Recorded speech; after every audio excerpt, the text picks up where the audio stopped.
हाय मेरे प्यारे बच्चों, आप लोग कैसे हैं? आइए आज मैं एक्टिव और पैसिव वॉइस की प्रैक्टिस कराता हूं। यह प्रैक्टिस आपके लिए मोस्ट इंपॉर्टेंट है क्योंकि ये सारे जो एक्टिव वॉइस में दिया हूं सब एग्जाम में पूछे हुए हैं और बार बार पूछते हैं। तो आप प्रैक्टिस कर लेंगे, आपको पता चल जाएगा, अब एग्जाम में लिख देंगे। अब प्रैक्टिस तो जरूरी है। तो आइए हम आगे बढ़ते हैं और देखते हैं कैसे हल करना है। तो यहाँ पे देखिए क्वेश्चन, पहले क्वेश्चन क्या कह रहा, चेंज माने बदलिए द फॉलोइंग सेंटेंसेज माने निम्नलिखित वाक्यों को इनटू पैसिव वॉइस। किस वॉइस में? पैसिव वॉइस में। पैसिव वॉइस में बदलना। आइए बदलते हैं। तो आपके सामने पहला सेंटेंस क्या है? We help them every day. अब टेंस बताइए कौन सा टेंस है? टेंस पहचानना जरूरी है। वी माने हम, हेल्प माने मदद करते हैं, देम माने उनकी, एवरीडे माने रोज, हम उनकी रोज मदद करते हैं। प्रेजेंट इंडेफिनिट टेंस दिख रहा है तात्या। तो यहां पर देखिए वर्ब इसी से पता चल रहा है कि प्रेजेंट इंडेफिनिट टेंस में है। अब यहां ऑब्जेक्ट ढूंढिए, ऑब्जेक्ट कहां है? देम। देम ऑब्जेक्ट है, तो अब देम ऑब्जेक्ट है तो इसको सब्जेक्ट की जगह लाइए। इसका सब्जेक्ट क्या होगा? देम का सब्जेक्ट क्या होता है? दे। अब आपने रख लिया। अब आप ध्यान से समझिए, तो प्रेजेंट इंडेफिनिट टेंस में कौन सी हेल्पिंग वर्ब लगेगी? हेल्पिंग वर्ब आएगी इज, एम और आर, ये आएगा। इसमें से इसके यानी नंबर के अनुसार उसका इस प्रयोग करना है। अब यह है प्लूरल नंबर में, प्लूरल नंबर में है तो आप क्या लगाएंगे? आर का प्रयोग करेंगे। क्लियर? तो दे के साथ क्या लगाएंगे? आर। They are. यहां पे जो आपकी वर्ब है हेल्प, इसकी कौन सी फॉर्म लिखनी है? पैसिव वॉइस बोले तो वर्ब की थर्ड फॉर्म। तो हेल्प का थर्ड फॉर्म क्या होगा? हेल्प्ड हो जाएगा। आपने हेल्प्ड लिख लिया। अब आगे देखिए, दे आर हेल्प्ड। अब यार था आपका ऑब्जेक्ट, यह बन गया सब्जेक्ट। अब यह क्या था? सब्जेक्ट। अब इसको लाइए यहां बना दीजिए ऑब्जेक्ट। ऑब्जेक्ट बनाने से पहले आपको क्या लगाना पड़ेगा? बाई। और वी है तो वी सब्जेक्ट है तो इसका ऑब्जेक्ट क्या होगा? वी का होता है अस। अब देखिए एवरीडे जो बचा हुआ था लास्ट में उतार दीजिए, एवरीडे लिख दीजिए। एक्टिव वॉइस का पैसिव वॉइस बन गया। अब दूसरे सेंटेंस को देख ले, did you finish your work in time. अब ये किस टेंस का है? डिड कहां प्रयोग होता है? पास्ट इंडेफिनिट टेंस में प्रयोग होता है। जब पास्ट इंडेफिनिट टेंस में प्रयोग होता है तो इसका रूल क्या होता है? इसमें हेल्पिंग वर्ब क्या आती है? वाज और वर का प्रयोग होता है, आपको पता होगा। अब देखिए, अब यह खुद हेल्पिंग वर्ब है डिड, तो डिड के जगह ऑब्जेक्ट पहचानिए। ऑब्जेक्ट कहां है? योर वर्क, ये आपका ऑब्जेक्ट है। तो ऑब्जेक्ट और सब्जेक्ट क्या है? यू। तो योर वर्क यहां आएगा और यह यहां जाएगा। अब योर वर्क देखिए सिंगुलर में है कि प्लूरल में है? अगर सिंगुलर में होगा तो वाज लगेगा, अगर प्लूरल में होगा तो वर लगेगा। योर वर्क क्या है? सिंगुलर है, तो यू की जगह क्या लिखेंगे? योर वर्क लिखेंगे। क्या लिखेंगे? योर वर्क हमने लिख दिया। अब योर वर्क लिख दिया, सिंगुलर है। हेल्पिंग वर्ब क्या प्रयोग होगी? हेल्पिंग वर्ब के जगह हेल्पिंग वर्ब, तो यहां क्या लगेगा? वाज। Was your work. अब हमने लिख लिया। अब यहां पे था वर्ब फिनिश, फिनिश का थर्ड फॉर्म लिखिए, वाज योर वर्क फिनिश्ड। अब आपने वर्ब की थर्ड फॉर्म भी लिख लिया।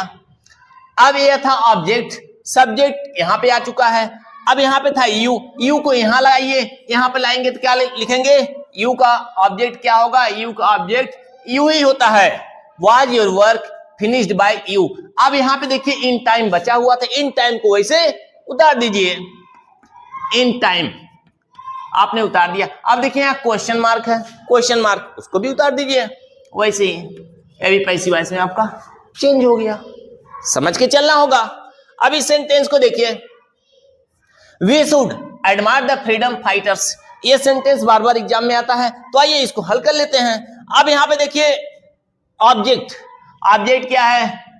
फ्रीडम फाइटर्स, यानी आपका ऑब्जेक्ट कुछ बड़ा है। ऑब्जेक्ट जो है सब्जेक्ट की जगह पाएगा। आइए ला लेते हैं, the freedom fighters, the freedom fighters. अब आपने ऑब्जेक्ट को सब्जेक्ट बना लिया, द फ्रीडम फाइटर्स लिख लिया। अब यहां देखिए मॉडल वर्ब आया शुड, तो शुड को यहां पर वैसे ही उतार लेंगे। आपने शुड उतार लिया। अब जो मॉडल वर्ब होता है, मॉडल वर्ब के साथ भी लगाते हैं और वर्ब की कौन सी फॉर्म लगाते हैं? Third form. तो एडमायर है तो एडमायर का क्या हो जाएगा? एडमायर्ड हो जाएगा। आपने एडमायर्ड लिख लिया। क्लियर? अब आपका बचा केवल और केवल सब्जेक्ट, सब्जेक्ट को बदलना है ऑब्जेक्ट में। तो यहां पे आप क्या लिखेंगे भाई? वी का क्या होगा, वी का होगा अस। जिन्हें भी ये रूल पता होगा वह समझ रहे होंगे कि बहुत मजे में हल हो रहा है, लेकिन जिन्हें पता नहीं होगा तो वो समझ नहीं पा रहे होंगे। तो आप इसको पढ़िए, ध्यान से पढ़िए, सब कुछ अवेलेबल है हमारे चैनल पे अवेलेबल है, आप वहां पर जाइए, आप देखिए एक एक रूल को समझिए। आइए इस नेक्स्ट सेंटेंस को देखते हैं। People always admire the freedom fighters. अब देखिए यहाँ पे द फ्रीडम फाइटर्स था, यहाँ पे भी द फ्रीडम फाइटर्स है, वही हमारा ऑब्जेक्ट है। तो ऑब्जेक्ट जो है सब्जेक्ट की जगह पे आएगा, सब्जेक्ट जो है ऑब्जेक्ट की जगह पे जाएगा। लेकिन एक बात याद रखिए, यह द मोस्ट इंपॉर्टेंट यह सेंटेंस है, बार बार एग्जाम में पूछा है, तो आपको प्रैक्टिस कर लेनी चाहिए कि जिससे भूलने की बीमारी समाप्त हो जाए। आप लोग बार बार कंप्लेन करते हो, सर जो पढ़ते हैं भूल जाता, पढ़ते हैं भूल जाता। अरे मन से पढ़ती ही नहीं तो भूलते कहां, बार बार दोहराना पड़ता है। तो आइए इसको भी देख लेते हैं। द फ्रीडम फाइटर्स को यहां ला लीजिए। चलिए आपने लिख लिया द फ्रीडम फाइटर्स, आपने फ्रीडम फाइटर्स लिख दिया। अब देखिए फ्रीडम माने आजादी के लिए, फाइट माने लड़ना, फाइटर्स माने लड़ने वाले, ये आजादी के लिए लड़ाका है, लड़ने वाले। आपने सब्जेक्ट लिख दिया। अब ये टेंस पहचाने किस टेंस का है।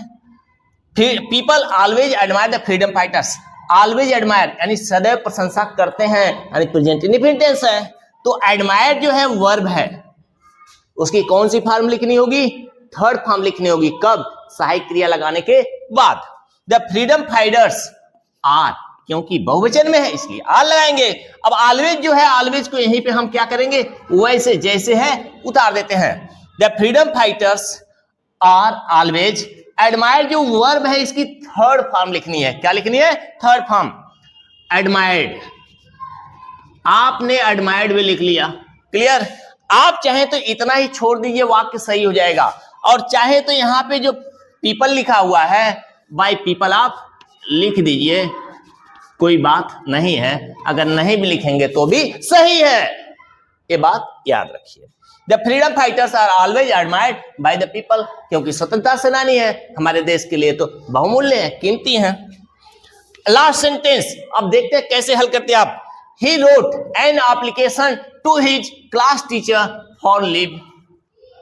सेंटेंस जब बड़ा होता है तो बच्चे एकदम बिल्कुल कंफ्यूज में आ जाते हैं, समझ नहीं आता क्या करें सर। ऑब्जेक्ट ढूंढ लो, चलो देखते हैं ऑब्जेक्ट आपको कहां मिल रहा है। ऑब्जेक्ट आपको मिल रहा है एन एप्लीकेशन, ये तो ऑब्जेक्ट है नहीं, एन एप्लीकेशन आपको ऑब्जेक्ट मिल गया। अब टेंस पहचानिए, रोट, राइट, रोट, रिटेन, ये सेकंड फॉर्म है यानी पास्ट इंडेफिनिट टेंस है। तो पास्ट इंडेफिनिट टेंस में क्या लगता है रूल, यानी हेल्पिंग वर्ब क्या आती है, वाज आएगी या तो वर आएगा, यही आना है।